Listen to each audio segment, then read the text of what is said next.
Good afternoon on the East Coast, good morning on the West Coast of the United States, and we're very happy you could join us in the kitchen with Mike and Beth. This year, as you all know, our Hamptons Dialogues and our prostate cancer events for the 15th year have switched from physical to virtual. And today we're going to review how you can change your diet and potentially prevent yourself from getting life-threatening diseases, what role that plays in your microbiome, etc. And you can go online, and I hope everyone has a chance to get a copy of the PCF Health and Wellness Guide. The word diet has become laden with meaning in modern society, but it originates from the Greek word which means way of life. And unfortunately, our research has shown over the years that with the extension of life and the change in lifestyle and diet, that 1 in 3 women will get some form of cancer in their lifetime, and 2.5 men will get some form of cancer in their lifetime. And beginning almost 3 decades ago, we began an extensive study of how your microbiome can change how your genes are expressed, and by changing your diet, can you change your outcome. In the 1940s, this is what kind of the food pyramid or the outline of what the government was recommending you eat looked like at that point in time. And as you were trying to eat all these food groups, fat being one of the key elements in this group.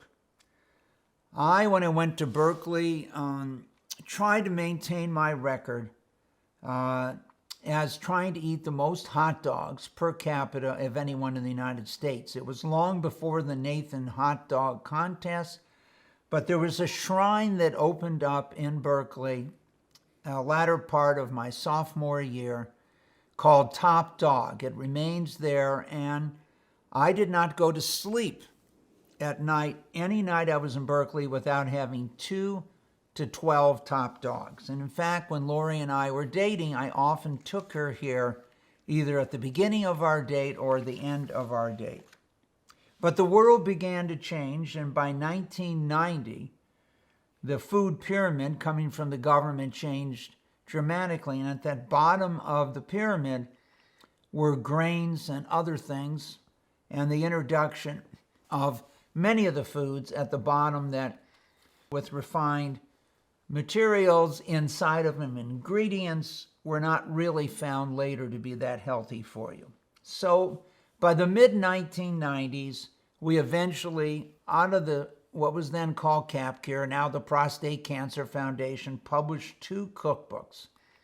And for myself, after I was diagnosed, as many of you know, for a couple of years, I did not eat anything except for raw vegetables and fruit, since I didn't know what was positive or negative for me at that time. And I knew that by changing my microbiome, I could affect maybe how my genes were being expressed and what effect it would have on my cancer. And Beth Ginsberg, as a very young girl, joined me in 1995 as we took our science from hundreds of studies and incorporated into things first in the Taste of Living cookbook that were found as popular dishes in the United States, and you can see the Reuben sandwich on the cover of that. And second, different recipes from all over the world, different countries, where we changed the ingredients so that you could eat them.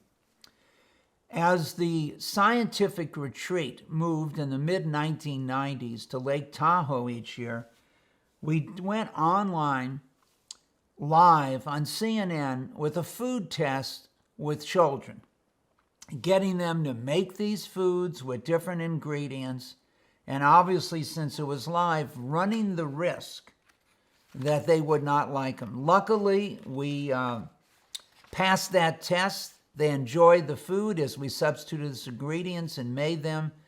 And this went on, these tests, during the scientific retreats in Lake Tahoe during the late 1990s. At the end of the 90s, we eventually made Business Week magazine with this idea that changing your microbiome can change the outcome for a disease or help prevent you from getting a disease. And eventually this has evolved in the last few years into the prostate cancer's culminating work with the PCF food wheel. And once again, all of this is available online or physically from this guide. And eventually, a few years ago, the Prostate Cancer Foundation put out the periodic table of micro-friendly foods. And the realization that the vast majority of everything in your body is not human. It is bacteria, both good bacteria, bad bacteria, in terms of the number of genes in your body. And you can change those genes beginning within 7 days.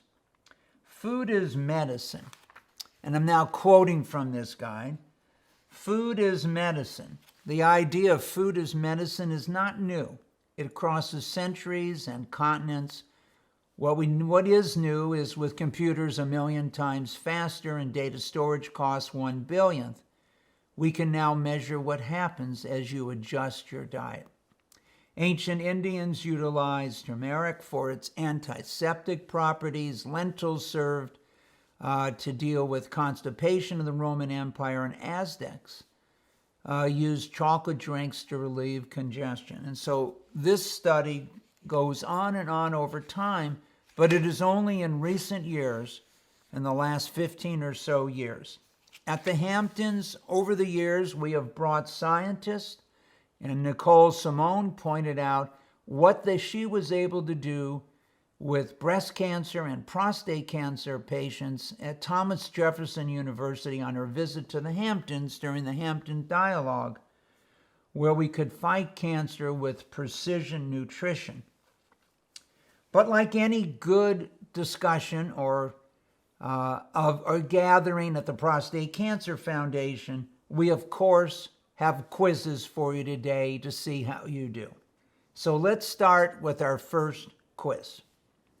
Onions are loaded with antioxidants, would help fight cancer, diabetes, heart disease. They're also rich in B vitamins, a good source of potassium, can help control blood sugar, can boost bone health, particularly among women, and a good source of fiber and prebiotics, which can improve your digestive health.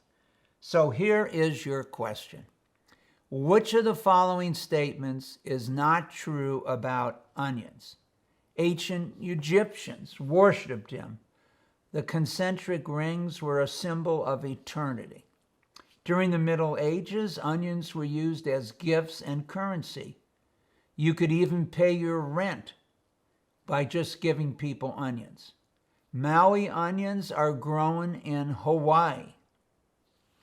By law in Blue Hill, Nebraska, no female wearing a hat that would scare a timid person may eat onions in public. And lastly, India, which produces the most onions of any country in the world. And as usual, we'll give you just a few seconds to decide which of these are not true. 4 of the 5 are true. Time is up. You're obviously on the honor system today. And the answer is E. India does not produce the most onions. In fact, the largest producer of onions in the world is China. So we're about to head out at this time to our first cooking activity with Beth Ginsberg. And of course, this recipe includes onions. I hope you enjoy it. Hello, Beth. Hello, Mike. I'm very happy to see that you're healthy and have been sequestered. I'm very happy to see you in person. And live. now the two of us can take off our masks. We can? Okay, good. It's very hard to cook with the mask on, but I'm ready to do that. So I was wearing, as you noticed, my red, white, and blue. And I was wearing my PCF. Correct. And I've been wearing, since I'm just imagining, I'm still at the tennis tournament in the Hamptons right now. And as you noticed, and we're going to talk about it later, I've been reading The Science for Living Well, this book that the Prostate Cancer Foundation has put out, all 92 pages of how you might be able to prevent cancer, get your immune system, but we'll talk about this later. I like the photo of the cherry tomatoes. We actually have them here on the vine today. Well, Beth, it's hard to believe that we made our film debut 25 years ago. And we look better today. How'd that happen? From eating well. That's how it happened. You had just turned 20 years old, and I think it was a Business Week shoot on our efforts here in diet. So today we're going to discuss how to make a number of recipes, what the foods are. Okay, so why don't we talk just for a moment, what is in front of us and what does it do? Okay, well, this is one of my favorite dishes to do at home because I call it one pot chicken, and it has such good ingredients in it. We have bone broth, chicken bone broth, which is great for your mineral, and we have an array of vegetables. We have onions, leeks, carrots, celery, cabbage, green beans, kale, and then we have turmeric, paprika, garlic, and fresh thyme. It's very easy to do at home, and we have an organic, free-range chicken here. So this is one of my favorite dishes to do at home, and I'm going to show you how to do it today. So we're going to step over here, and I'll show you what to do. But first, we're going to season the chicken. So what I do is, this is a little turmeric and a little paprika, which are great, and I rub it a little, and then I'm going to change my gloves, okay? Now, you know, since Lori, to support me, became a vegetarian, she has dreams of chicken. She does. So when I asked her, what does she miss the most? She says chicken? It's chicken. Well, then it's time for her to have a piece. Life's too short not to have a piece of chicken, especially organic free-range chicken. Now let's slow down just for one moment, since we went so fast, and talk about the ingredients we're going to be using. Kale, which is a cruciferous vegetable. It's in the broccoli family, and it's very good to fight cancer. And broccoli, which we have found quite possibly is the #1 food here to get your immune system going. It's also a cruciferous vegetable along with the cabbage. So you have 3 of them in this dish, which is a great antioxidant for you. When I think about the green and the orange here, we had one of our early researchers who spoke was David Heber, who founded the Center for Human Nutrition, and you and I have worked with. And he put out a book. What color is your diet? Correct. Yeah. So let's turn our attention, and we could have used, if we were making something different, a vegetable broth, but here we've used this broth that has many benefits. Right, it's bone broth, which is the rage, and people say you should drink a cup of it every day. It's good for your stomach and your bacteria in your stomach. Okay. So what you got here is a lot of great vegetables, bone broth, and a very healthy chicken. So you're going to have a healthy dinner when you eat this. Now, remind me, what are the herbs and spices you've put on the chicken? I put turmeric, and I put paprika on also. It's a chili, and that is also has a lot of antioxidants in it, and it gives it a good flavor and a nice color. Okay. And then I have fresh thyme. That just gives it a little bit of season, and it's very beautiful. Those are organic green beans that we cut. We actually have all farm vegetables, and I think it's best if you can go to the farmer's market, or you can get organic if you can. Let's talk a little bit about how easy is it to get an organic chicken. What does that mean, an organic chicken? Well, organic free range. It means what they eat. It also means that they walk around. They're not in cages. They're not pooping on each other. They have no antibiotics in them. They don't look as great as a chicken that does, okay? But they taste better. And I just read an article by Ruth Reichel, how she was talking about what we did to food after World War II to get the chickens to grow faster and make them look good, but they didn't taste like anything. So these taste more like you're going to get a chicken in France or Europe. So as you know, one of our supporters, BJF, Simone Friedman, Manny Friedman Foundation, has been very active in food and how we grow animals, and has made documentaries on this issue. So we've started with an organic chicken that you should be able to get anywhere. Anywhere. So let me start. And what is the purpose of this? This is fresh thyme. It just gives it a beautiful flavor, and it also makes it look very rustic. And this is a rustic peasant dish as far as I'm concerned. Okay, so where do I put? Just sprinkle it on top of the chicken. And where do you get this? Thyme, you can get thyme anywhere, at any market. There's fresh herbs. Now, The garlic, this is garlic, and we're gonna saute all this. So we're sauteing the onions, the leeks, the garlic, the carrots, and the celery for like 1 minute. okay, and then, I put it in the oven for 15 minutes at 425.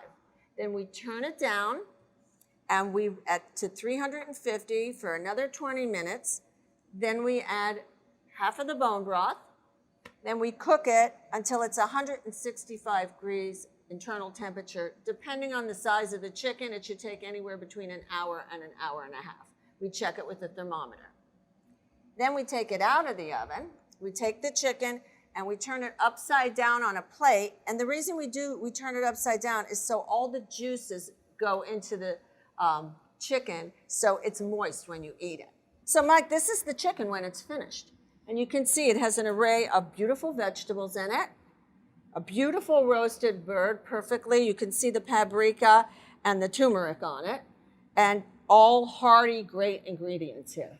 how many ingredients? And let's go over to the new periodic table just for a moment. Okay.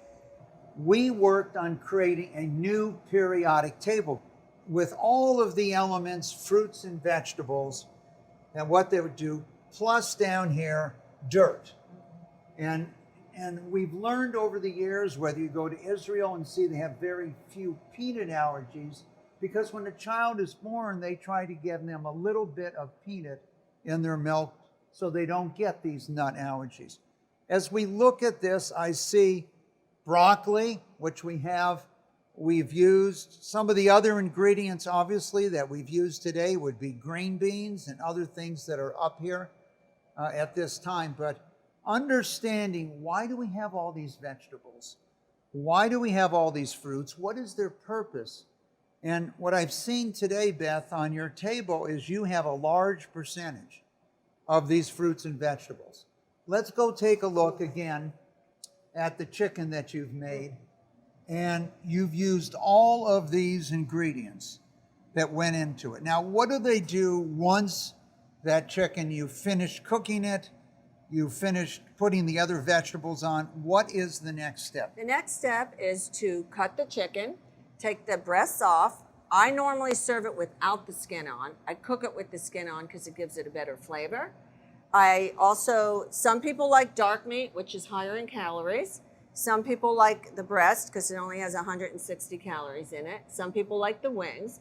So then I just serve it. I put the vegetables on the bottom with the broth. I put the chicken breast on top or the leg, and voila, put a little broth over the top, and you have a hearty meal. It's great in the summer or the winter. So for our viewers today, could we take the chicken, go slice it, and bring it back as you would serve it? I will do that right now. So this is the chicken breast. Welcome back. Thank you.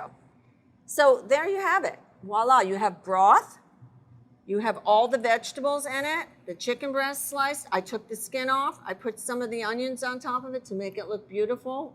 Very easy to make, lots of vegetables, hearty meal. And if you have children at home and they don't like any of these vegetables, you could substitute the vegetables they like. You could put peas in it if they like it, or cauliflower. It's according to what they like. Looks fantastic, Beth. I And think what- Lori would love that. And what I find so amazing when you do this, everyone says how moist the chicken is. And is that the sauce that makes it, plus how you cook it? It's how we cook it, and when we take it out at 165 degrees and turn the chicken over, all the juices go to the breast. Great. Thank you. You are welcome.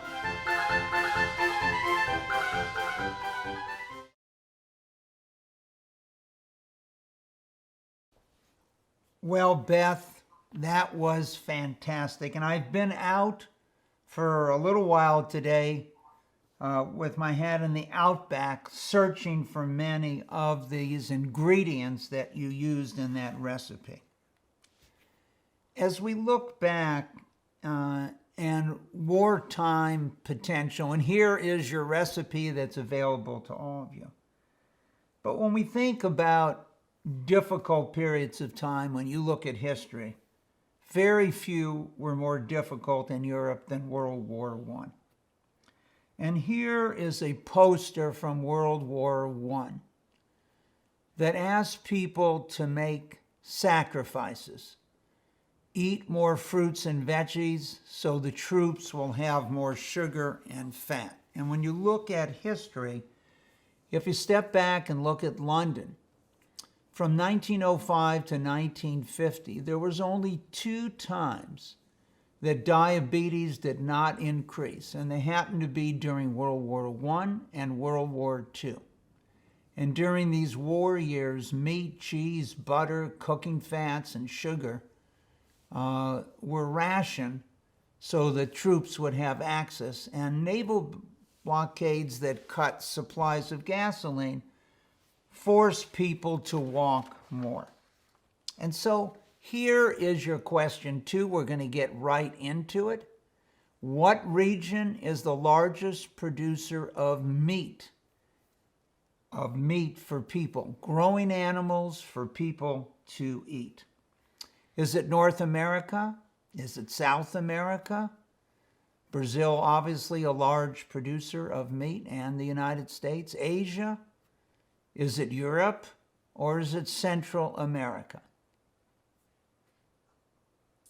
Once again, you're on the honored system, and let's look at the correct answer, and the correct answer is Asia. And this is a dramatic change that's occurred, and just 50 years or 60 years ago, Europe and North America combined were 2/3 of all the production in the world, and Asia, with the largest population in the world, only produced 12.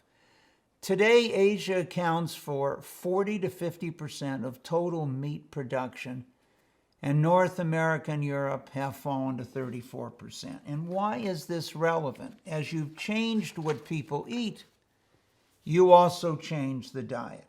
So if we step back and look at what's occurred, Burger King opened his first restaurant in Asia in 1979 in Hong Kong. Last year, they had 3,000 restaurants in Asia. Kentucky Fried Chicken opened its first restaurant in China in 1987. And today there's over 5,000 Kentucky Fried Chicken restaurants in 1,100 cities. So with those changes, there's also been other changes. And let's look at the next slide. So 63% of Americans diagnosed with diabetes currently receive treatment. What is the percentage in China? As you've changed the microbiomes, you've changed their diets, and as we discovered almost 3 decades ago, hormone-driven cancers, prostate, breast, etc., you only had 10% of the incidence you had in the United States. Today, those incidents have increased dramatically, as they have in Nigeria and other parts of the world with the change in diet. So if more than 60% of Americans who have diabetes are actually receiving some form of treatment, what about China? as the change in diet has caused dramatic changes in China? Is it 17%, 35, 44, 51, or is it similar to the United States at 64%? Well, you've had enough time to think through this, and the correct answer is only around a third of the people who have diabetes in China are actually treated in China from that standpoint. 110 million diagnosed cases of diabetes in the world. It is estimated that almost half of the Chinese adult population is pre-diabetic. And it's substantial. The treatment has not ramped up at this time. And it is now estimated that there were 1.3 million diabetes-related deaths in the world. And so it takes a great deal of time to change your microbiome. It might take generations. And as a result, when we look at maybe diabetes by region, you're also seeing some dramatic change. But I was not able to eat that chicken dish, and I'm excited to know that one of my favorite dishes, lentil bolognese, over 5 forms of different types of pasta with your desire to control calories or sugar or other elements are available to you. Beth, let's go make one of my favorite dishes, lentil bolognese. Good to be back. Okay. Great to see you again. And, you know, we haven't put this in a little card, but I carry this with me. And I know everyone some days going to have one of these just to carry with them to remind themselves of the diversity of fruits and vegetables that exist.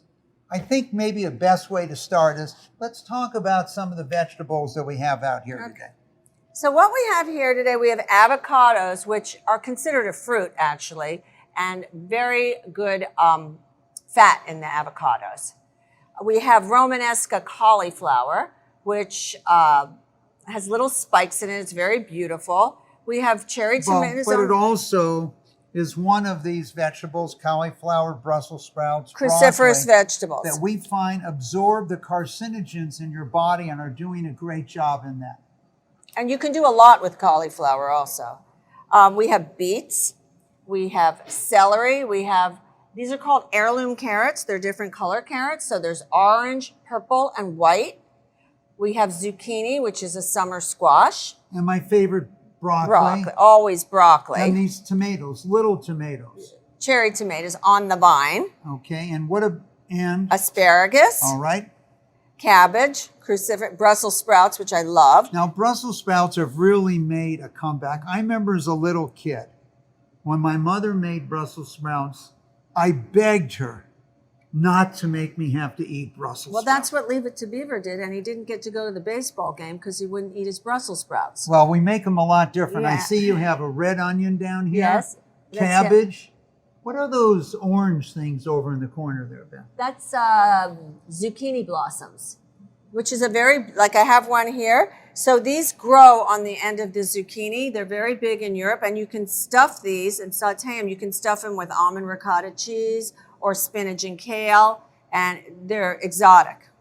They're delicious. And down here? That's a jicama, which is kind of a southwestern vegetable, and it's very watery inside and crunchy. And artichokes, which are great. Now, why are artichokes great? They're great for your liver, artichokes. They have a lot of fiber in them also. And they taste delicious. And I notice you have corn. But I only use corn if it's organic. Otherwise, I do not use corn. And the reason? Because it's grown with a lot of pesticides and it can be genetically modified, so I don't use it. All right, well, let's get started with one of the favorite things I like to eat. Okay? The spaghetti. The lentil bolognese, and particularly over these different types of pastas. Okay? So let me put down my little Bible here. Okay. So let's start with the pastas. So we could have different pastas. Now, when you made the chicken had about 30 grams of protein in a chicken breast, right? Right. Okay, now For those that are focused on their diet, reducing calories, which one of these pastas would you use? To reduce calories, I'd either use the spaghetti squash, the zucchini, or the hearts of palm noodles, which is a new thing, the hearts of palm noodles. Okay, and the other two? This is a quinoa pasta, and this is an almond fettuccine. And Okay. they're higher in calories, but they also have more protein in them. So to get more protein, if that's your focus, I would use the quinoa pasta or the almond pasta. people aren't aware of this, but when they studied at NASA, if we're going to send people to Mars and it's a long trip and you can't turn around, what would be the one food that you'd send? And it was quinoa. Quinoa. Because of protein and others. So this is after they've been turned into what we think of as a spaghetti. But how do you get them in the store? If Okay. I went to look in the store. Well, let me tell you. This is an almond pasta. It's a fettuccine. They also make a lasagna sheet and spaghetti. And you can buy this at any store or you can order it online.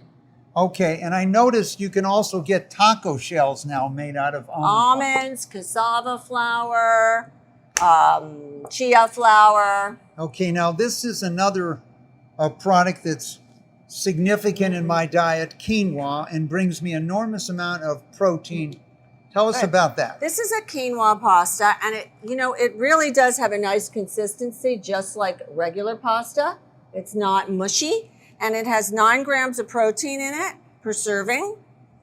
And so you could use this too, and it tastes really good. It tastes like regular pasta. And for a double serving, where I can get 18 grams, 18 grams of pasta, protein. but it does have more calories than the spaghetti squash. And the lentils have 5 or 6. So a double portion of this pasta with lentils would be the same as a chicken breast.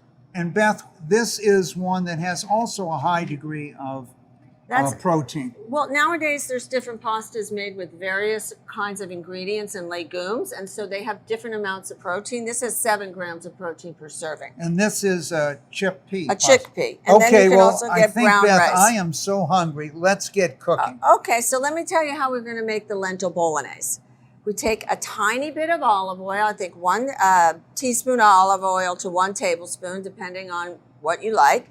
We add the onions and saute them just till they're light color. We add the carrots, the peppers, fresh fennel. Okay, so your onions, the onions going first. Onions?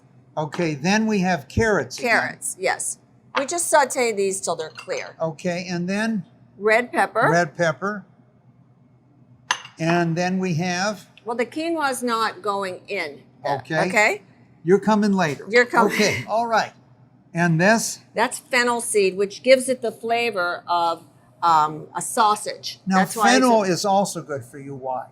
Fennel is good for you because it has a lot of minerals in it. It has a licorice flavor to it. And I use 2 kinds of fennel. Fennel seed and chopped fennel. And chopped. And where does fennel come from? Fennel, it grows from the ground. It grows in a bulb in the ground. Okay, and lastly, Lastly, that's the fennel.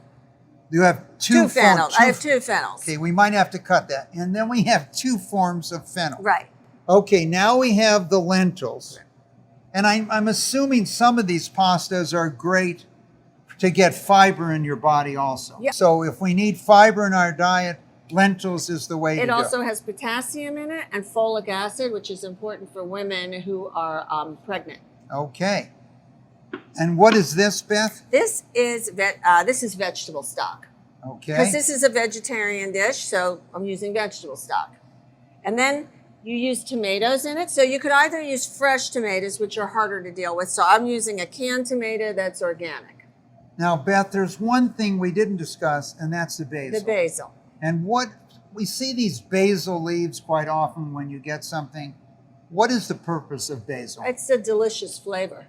And it's in the mint family also. Okay. There's all kinds of basil. There's Thai basil, purple basil. This is Italian basil. All right, so I think let's get cooking. Okay, let's go. All right.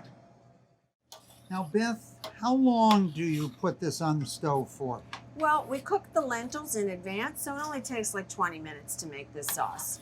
And if it gets too thick, you can just add a little vegetable stock or some more tomatoes, canned tomatoes to it. Just amazing. Yes. Just amazing. And you can also serve that over quinoa or use that with fish if you'd like.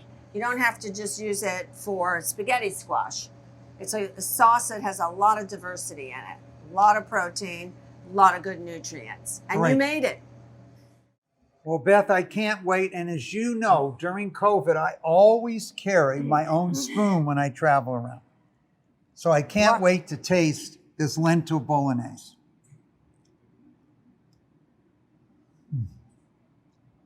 Delicious. It tastes just like... It's just delicious. And you know, if you don't want to use lentils and you're not a vegetarian, you can substitute chicken in the recipe too, ground chicken. Fantastic. Now, how about over my favorite? You want it over spaghetti your favorite? Squash pasta. Okay, I'll come back in a second. Okay. And voila, here's your Here. dish. Over Oof. spaghetti squash, a fresh basil leaf. Well, we might have to take a 10-minute break for me to finish this dish.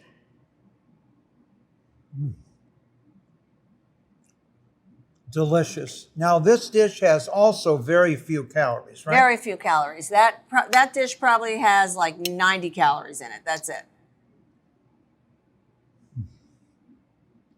And a lot of folic acid, potassium. Fantastic. Lots of vegetables in it. And which of these 5 pastas do you like this dish over the best, Beth? Do you have a favorite? I actually like the hearts of palm pasta if I feel like I don't want to have any calories, or I like the almond pasta if I worked out really hard. Okay, great. So remind our viewers again, hearts of palm? Hearts of palm, quinoa pasta, which comes in various forms. Zucchini, they call these zoodles, almond fettuccine, and spaghetti squash. Fantastic. Well, that was just fantastic, Beth. We're going to have to take a break now for me to finish this dish. See you later. Bye.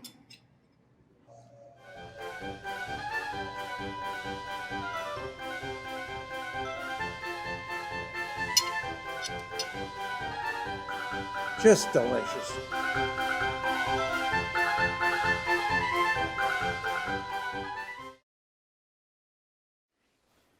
Well, welcome back.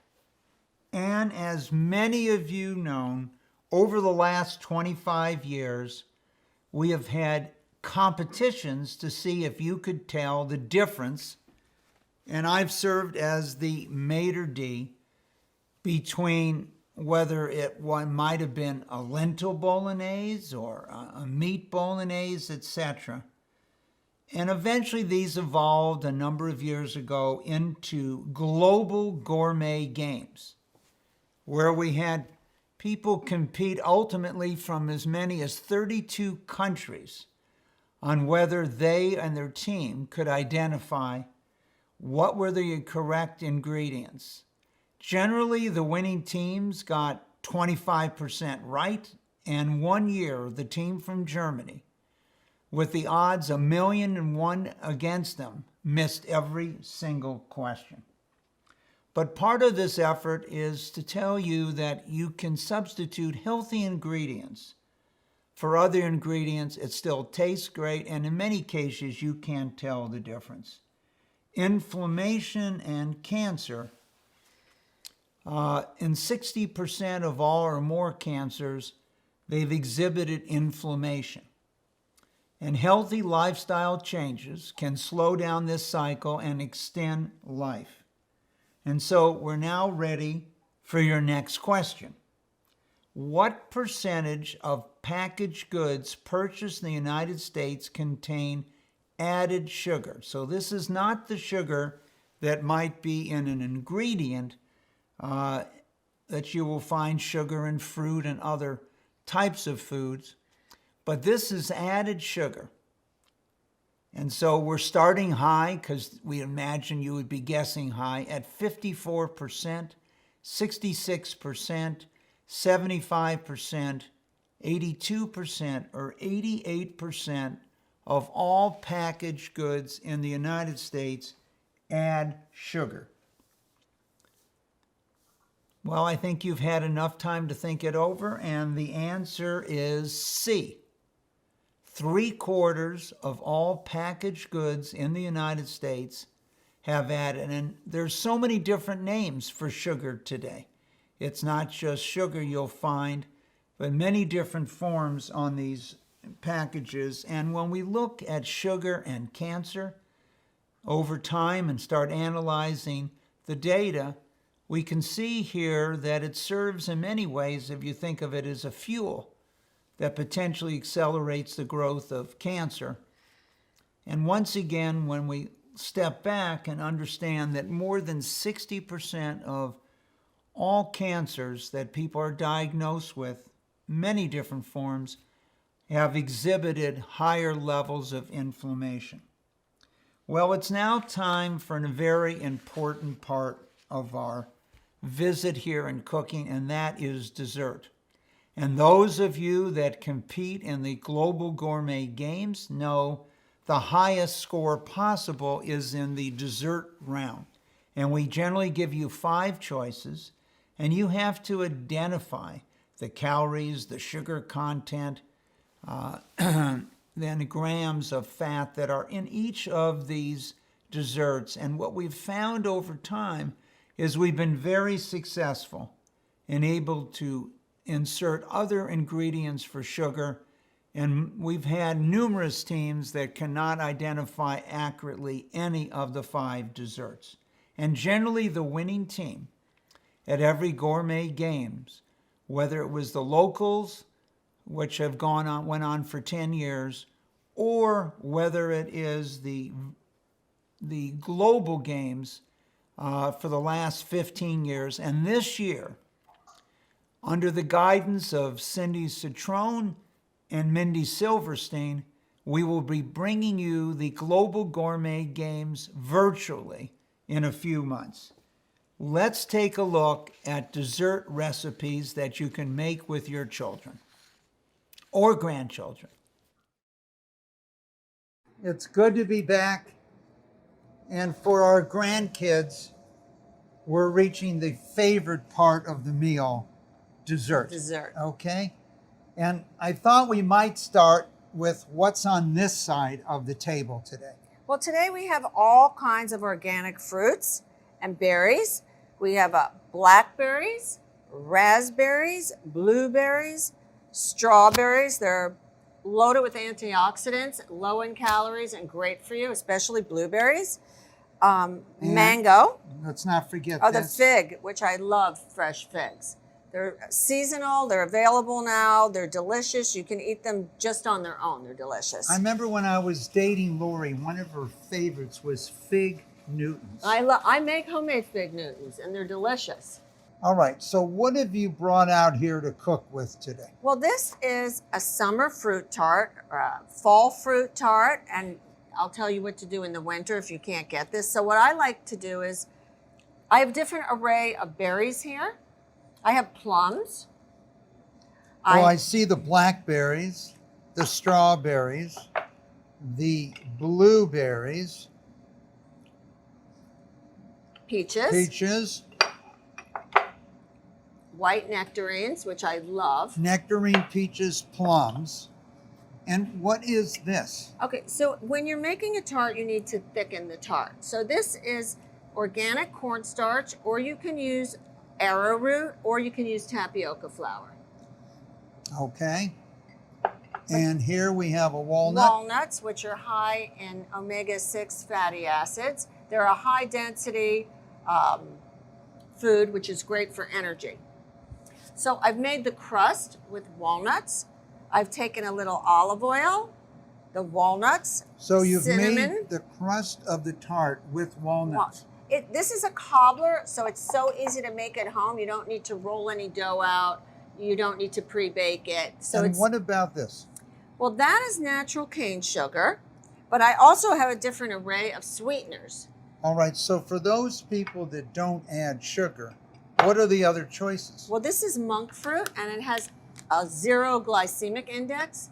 The monks grew that in the Himalayas. It's from a fruit. I can't even pronounce the name of it because it's an Asian name. So it's on a 0 glycemic index. So for people that are worried about sugar content, that's the thing that you should use. All right, and what is this? That's the natural cane sugar. So that has much more sugar in it. That's higher on the glycemic index. All right, and this? That's date sugar, very low on the glycemic index. What it is just dried dates that are crushed. And you're able to get this in pretty much any store? Any store. And this? That's maple sugar, which is dried crystals from maple syrup. And I've been using this stuff for 30 years, so it's nothing new. And what about these up front here? Well, that is orange juice. I want to make the crust moist without using a lot of fat. So I took the walnuts and just chopped them up, put some orange juice in it, the cinnamon, a little orange. I used orange olive oil, but you can use regular olive oil. What is orange olive oil? I've never heard of that. Well, they infuse the olive oils with different flavors. So I get these from Provence, but you can use regular olive oil too. You can get basil olive oil, garlic olive oil. You can pretty much get them anywhere. So all of this can go to make different types of tart. Different types of tarts. And I know sometimes you make a mixed berry tart. Yes, I love to do that. What do you like to mix the most? Whatever fruit is in season. So if you can't get berries in the winter, you can do apples and figs because they're available. I like to mix the best fruits that I can get. That way the tart comes out tasting better. You don't have to add a lot of ingredients to it. All right. And I know a number of my grandkids have been cooking during the summer and have really enjoyed it. So is this something you can make with your children or your grandkids? The kids would love to do it because they get to put their gloves on, put all the fruit in a bowl, and kids love activity. So when they get to toss it and put it in a bowl and make a topping for it, and then it comes out, they feel like they made something. Beth, I have to break news to you. Adults like activity. Grandparents like activity. Okay, I like activity. So can we get a bowl and throw some things in it? Yes, we can. I'm going to let you do it. Brand new gloves for this I'm letting you do it, okay? I'm going to go grab a bowl. I'll be right back. Oh. All right. New gloves, of course. Okay, Beth, what can I throw in for this Toss stuff? all the fruit in. Well, I love strawberries, so I might have to pour them in. You can pour. That's what you should do. Okay, and all of them. And I throw a little peaches in. You should throw all of them in. Every single one? Every single one. You got to fill up the tart then. Okay, and blackberries? Blackberries. All right, and plums? Plums. And what about the nuts? Do I ever throw any of them in? No, the nuts are for the top. Okay. Well, I think I've got everything in here. I've got every one of these fruits, and you're telling me you're going to make a tart with 1, 2, 3, 4, 5, 6, 7 different fruits. I am, but you don't have to use the 7 fruits. You just need the right amount of cups according to our recipe. Okay, great. All right, what are we going to do next? Next, we're going to add a little bit of sugar, sweetener of your choice. Okay. And you can always add less or more according to... All right, so how about if I add this monk fruit sweetener? You do that. Here, I'll open it for you. You tell me when, okay? Or I'll tell you when. Looks good. Okay, that's it, because this is very sweet, so you don't need to add a lot of it. Okay, and this has it shows no sugar on this. Yeah, it's 0 glycemic. It's from a fruit in the Himalayas. Okay. And then you add a little bit of starch. So this is organic cornstarch, but you could use arrowroot. You don't need all of that, just a tiny bit. So I just put a little in? A little, yes. That's just to thicken it. Otherwise, it'd be too juicy. Okay. I add a little bit of cinnamon.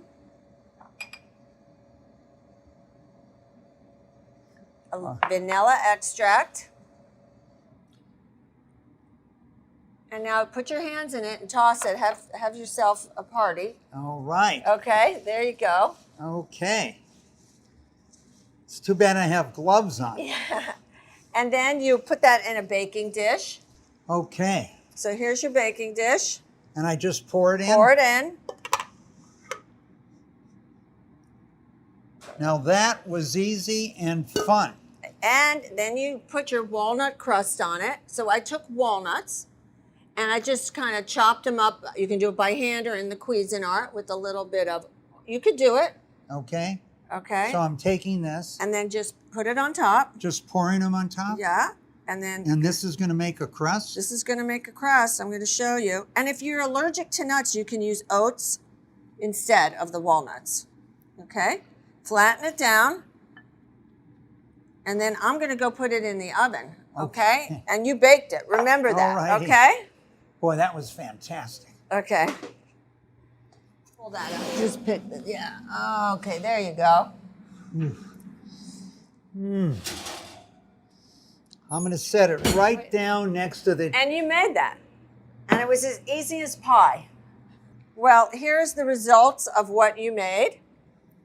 And I took the liberty of plating one up with a little Greek yogurt on the side also. Now that's non-fat Greek yogurt, Non-fat right? Greek yogurt, which And is that's high a in non-fat Greek yogurt with low level of sugar, right? no sugar in it. Yeah. Okay. Just from the actual milk product, but there's no added sugar in Okay, it at now, all. just give me 1 second.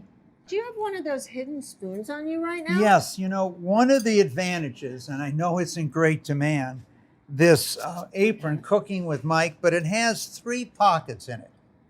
And I have a spoon, but I also have forks. Oh my gosh. This looks delicious.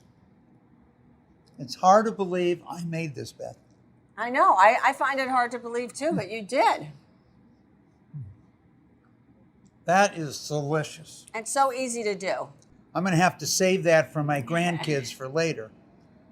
But I know we have another dessert that I love. Talking about grandkids, chocolate pudding's one of their favorite, and we're going to teach them how to make it And today. I remember almost 25 years ago, we did a CNN show with kids live using silken tofu, They used it, soy milk. Yes. soy milk instead of regular ingredients. We had to try it out. They made it. They tasted it live, and it had some pretty good results. Great results. All right, let me go finish this dish. Do that. And luckily, I brought enough forks and spoons for That you everything. can eat the whole pie. Well, not today, but Okay. this is my chocolate pudding spoon. Oh, I'll show you how to put it to work I in a don't little think while. it's big enough. Okay. Okay. Well, Beth, I'm back. I'm back too, and now we're going to make your favorite. Well, I'll tell you, 2 years, 90, 93, and 4, I didn't eat anything except raw vegetables and fruit. I didn't know what was occurring. And then you came into my life, Beth, And you came into mine. and the idea was, could we reproduce all the foods that I liked with different ingredients, and could they taste the same? Would they look the same, etc.? And this is one that brought food back into my life. Let's talk about this because almost every kid loves chocolate, and almost every adult loves chocolate. How do we create a healthy chocolate pudding that tastes great? Okay, well, back in the day, we used soy milk. Now we have various different kinds of milks. So we have soy milk. We Well, have, and there's also non-fat soy right, milk, non-fat, low-fat. sugar-free. Right. There's coconut milk now. Now, this has become extremely popular. Why do you feel it's become so popular, Well- the coconut milk? Well, this is the thing with the paleo movement. They believe in using all natural ingredients. So coconut is has a lot of good fats in it. And did you know that coconut was one of the only things that you use everything in? You use the meat, the juice, and the shell, because they use the shell to make different things with. All righty, and it tastes great. It tastes great. All right, my next one. That's almond milk. Now, this has become extremely popular. How do you make almond milk? You take almonds and water and you let them sit overnight, and then you blend them and put them through cheesecloth, and you have almond milk. All right, now this almond milk I notice has added sugar. Right, So, but this one does, but I normally use the one that doesn't, and that is chocolate. okay. So one of the things we've learned over the years is a lot of the studies we've done is the same product has tremendous variances in sugar. And some yogurts have 4 to 6 times the sugar as other yogurts. So take us to what are the ingredients we need here? Well, we have cocoa powder, which has been around for years and is an antioxidant. And there's also cocoa powder and cacao powder. Cacao powder has more antioxidants in it, and I also use that. All right. And this? That's just the milk that you're using. This is the chocolate one, but you can also use the vanilla, the unsweetened one, whatever one you like. You could even use 2% milk if you like. It's up to you. Right, but we primarily use soy milk. We use soy milk. Right. Okay. And myself, non-fat soy Right. milk. This, Beth? Is vanilla extract. Now, this is the same vanilla extract we used in the tart? The same one, only this is a new one because we already used that. Okay.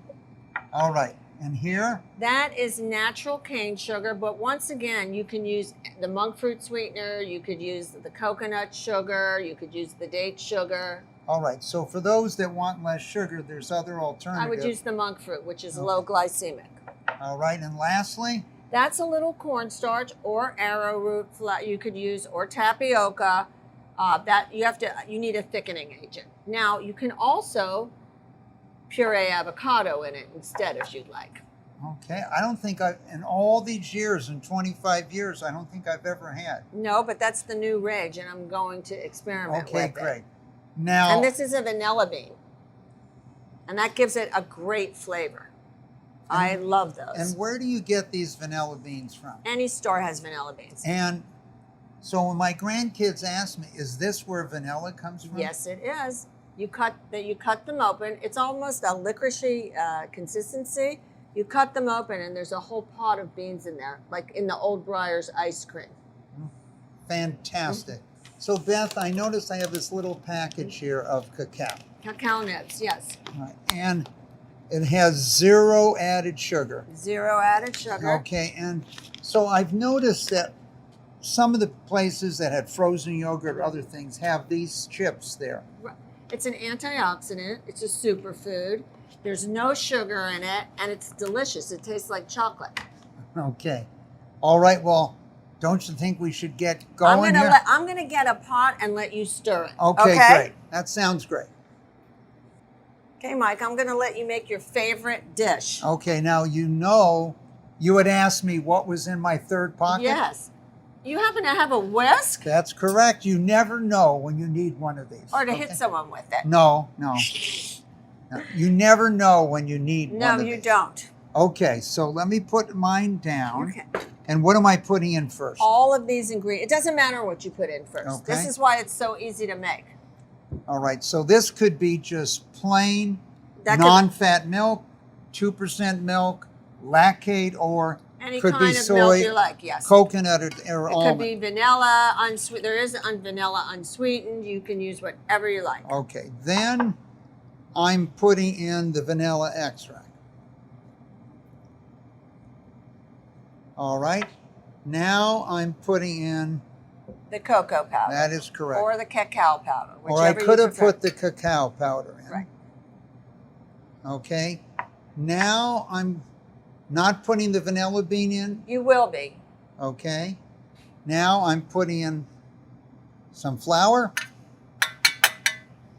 Okay, And then And- the sweetener. a little sweetener. In this case, we're using sugar, but for most people, you might not want to use sugar for your kids. And then, But I'll go cut it open before I put it okay, on the you stove. cut this while I mix this up. Okay. One of the challenges in cooking is not eating prior to it being made. Well, It's one of the challenges as you see it. but when you're really cooking, you don't eat. So this is the vanilla bean, and you can smell how delicious it is inside. Wow. And so I put those in. It gives it a really great flavor. And you can add a little cinnamon too if you like it, depending on what flavor you like. Now, how long do you mix this for? About 10 minutes, just till it thickens. Depending on the heat, you should keep it on low heat. And now it's a perfect consistency. Now it also seems to get darker as I mix it. Yes, that's because the cocoa mixes with the milk in there and it turns a darker shade. Or the soy. Or the soy, whatever. When I say milk, it's a genre of many different arrays. Now, how do you get it without getting it all over? You could use a bigger ladle, but I gave you a small one. Okay. Well, there's a better chance I will get it in the dish. Yes. If it's smaller. Now, that's 4. And just do a little bit more, and then the rest we put the fruit on, or the cocoa. 5. I'm going to put 6 on. Okay. For good luck. Okay. Okay. Now. And then we'll do that, and then we'll just let it chill. But luckily, since I came today with 4 different spoons, boy, this looks fantastic.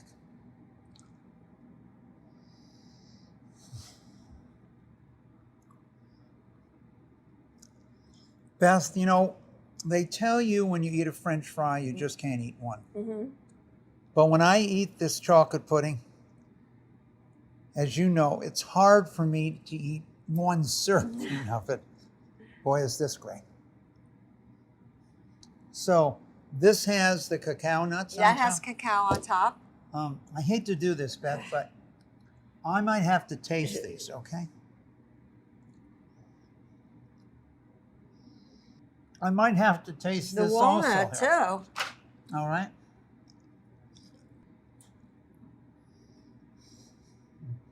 And then you're getting a lot of protein with that, a high density energy with the walnuts, with omega-6 fatty acids in them. It sounds better when you're just eating chocolate pudding now.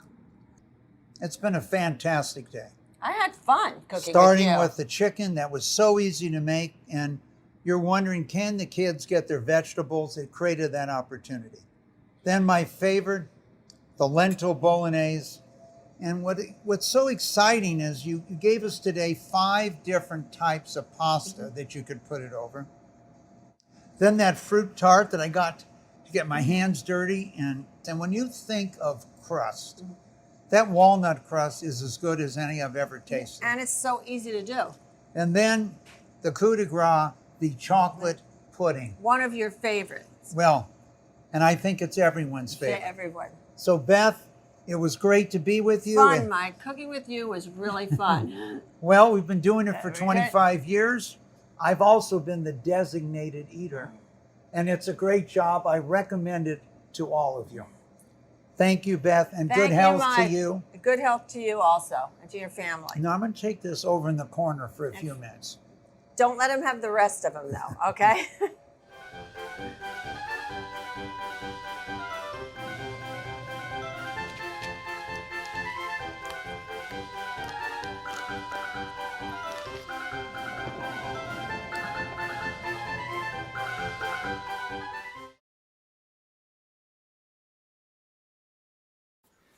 Well, welcome back, and I hope you enjoyed those 4 recipes we made.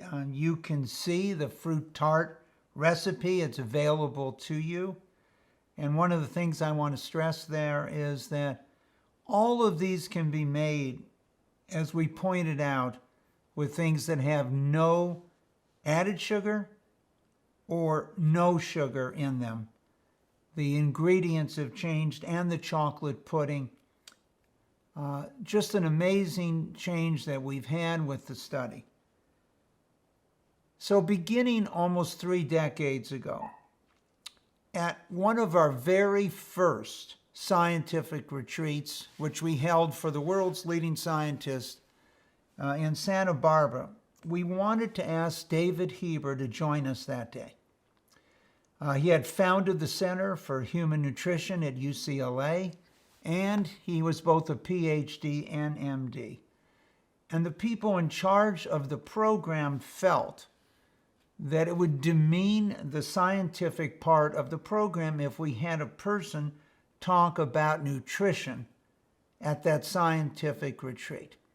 And after a great deal of discussion, they agreed to allow David to speak at lunch as long as he was not on the formal program. But as many of you know, over the years, doctors did not take nutrition or this area. In fact, many doctors still alive today didn't even have genes when they went, that's Genes, when they went to medical school. But it was not that long ago, just a few thousand years, in Greece, that one of the world's most famous scientists, doctors, philosophers pointed out, let food be thy medicine and medicine be thy food. And so over the last few decades, we've launched more than 200 studies of the relationship between what you eat and lifestyle and the outcome. And I think with science today, more and more people are fully aware out of the 30 trillion microorganisms living in and on you, very few of them are human. And what you eat and your lifestyle dramatically affects them. And the bad microbiomes, your bad bacteria in your body, where the vast majority, well over 90% of those bacteria are not human, may be the culprit in many modern health issues. And when you get a chance to look at your guide that we've referred to once again, you can see that we've looked now at chronic diseases, and this is found in the guide, and just the dramatic increase over the last 50 years in Crohn's disease, type 1 diabetes, multiple sclerosis, and autism. And in this book, we discuss how changing the microbiome might change the outcome here. And we had an interesting session early February in Palm Beach on the microbiome as it relates whether you were born by C-section or natural childbirth, and what is the probability of getting a number of these diseases if you were born by C-section by not getting all the good bacteria at the time of birth. In fact, 42% of all cancers are thought now to be preventable with just your lifestyle choices. And this just isn't cancer, it affects on Alzheimer's and so many other diseases. The fan that we've created that you'll find in this book, the micronutrient fan between what you're eating, fiber, and how this can serve as food in your body to improve your probability of not getting life-threatening diseases or to improve your ability to fight those diseases. More than any other cancer over the last 30 years, our research has saved lives. And the death rate from prostate cancer, where it was considered to increase more than 100% in actual cases, has actually decreased by 52%. I highly recommend this guide to you to read. You can go online and get it. It covers so many areas of lifestyle exercise. But as we pointed out, eventually the world changed. At our last scientific retreat in 2019, more than 20% from the world's leading cancer doctors, scientists, biologists, chemists focused on your microbiome and the concept of how you could change it and change outcome. As some of you are aware, and we pointed out at our sessions in Palm Beach in February, taking the good bacteria from one person and inserting it in another has actually improved their response to different types of treatment, reduced their incidence of seriousness of things like Crohn's disease, but also increased their response to forms of chemotherapy where one individual had a good response, and by inserting their good bacteria, microbiome in another, the next person has a better response. So today, our goal was to let you think as you're going through the produce section at a grocery store that this will serve to be the pharmacy of the 21st century. We wish you all good health. Thanks for joining us today.